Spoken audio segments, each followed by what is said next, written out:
हरियाणा विधानसभा चुनाव से पहले पहलवान विनेश फोगाट और बजरंग पुनिया कांग्रेस में शामिल हो गए हैं। इस पर बीजेपी के पूर्व सांसद और पूर्व डब्ल्यूएफआई प्रमुख ब्रजभूषण शरण सिंह का बयान सामने आया है। ब्रजभूषण सिंह ने कहा कि लगभग 2 साल पहले 18 जनवरी को इन खिलाड़ियों ने एक साजिश शुरू की थी। जिस दिन ये सब शुरू हुआ, मैंने कहा था कि एक राजनीतिक साजिश थी, इसमें कांग्रेस शामिल थी, दीपेंद्र हुड्डा और भूपेंद्र हुड्डा भी शामिल थे। पूरी पटकथा लिखी गई। यह खिलाड़ियों का आंदोलन नहीं है। अब लगभग 2 साल बाद यह साफ हो गया है कि कांग्रेस इस नाटक में शामिल थी। साथ ही ब्रजभूषण शरण सिंह ने कहा कि महिला पहलवान झूठ बोल रही है। जिस समय वो धरने पर बैठी थी, उस समय देश को लगा था कि इसमें कुछ सच्चाई हो सकती है, इसलिए देश के काफ़ी लोग और विपक्षी पार्टियां उनके साथ आ गई थी, लेकिन बीजेपी उनके विरोध में नहीं थी। ब्रजभूषण शरण सिंह ने कहा कि बीजेपी सच्चाई का पता लगा रही थी। अगर बीजेपी उनके विरोध में होती तो मेरे ऊपर एफआईआर नहीं लिखी जाती।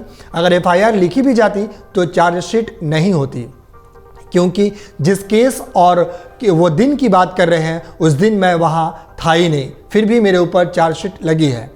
आपको बता दें कि हाल ही में महिला पहलवानों से कथित यौन उत्पीड़न के मामले में आरोपी ब्रजभूषण सिंह को दिल्ली हाईकोर्ट से बड़ा झटका लगा था।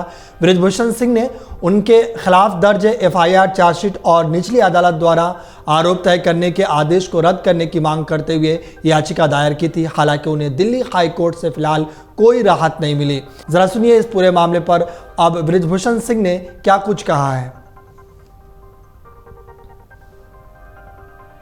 लगभग 2 वर्ष पहले एक षड्यंत्र इन खिलाड़ियों ने 18 जनवरी को किया था। जनवरी आने पर 2 वर्ष पूरा हो जाएगा। और उस समय जिस दिन ये षड्यंत्र हुआ था, उसी दिन मैंने कहा था ये पॉलिटिकल षड्यंत्र है, इसमें कांग्रेस शामिल है, दीपेंद्र हुड्डा शामिल है, भूपेंद्र हुड्डा शामिल है। ये पूरी स्क्रिप्ट लिखी गई है, ये खिलाड़ियों का आंदोलन नहीं है।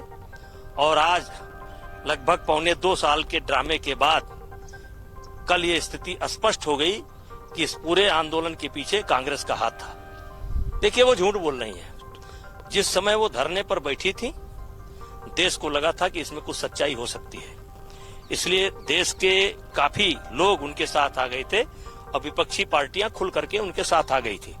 लेकिन भारतीय जनता पार्टी उनके विरोध में नहीं थी और भारतीय जनता पार्टी सच्चाई का पता लगा रही थी। अगर भारतीय जनता पार्टी उनके विरोध में होती तो मेरे ऊपर एफआईआर नहीं लिखा जाता, और एफआईआर लिखा भी जाता तो चार्जशीट न लगती, क्योंकि जिस केस की वो बात कर रहे हैं, जिस दिन की बात कर रहे हैं, जिस घटना की बात कर रहे हैं, मैं वहां पर हूं ही नहीं। अगर आप ये वीडियो YouTube पर देख रहे हैं तो हमारे चैनल को सब्सक्राइब करें और बेल आइकन को दबाना ना भूलें। अगर आप Facebook पर ये वीडियो देख रहे हैं तो हमारे पेज को लाइक करें।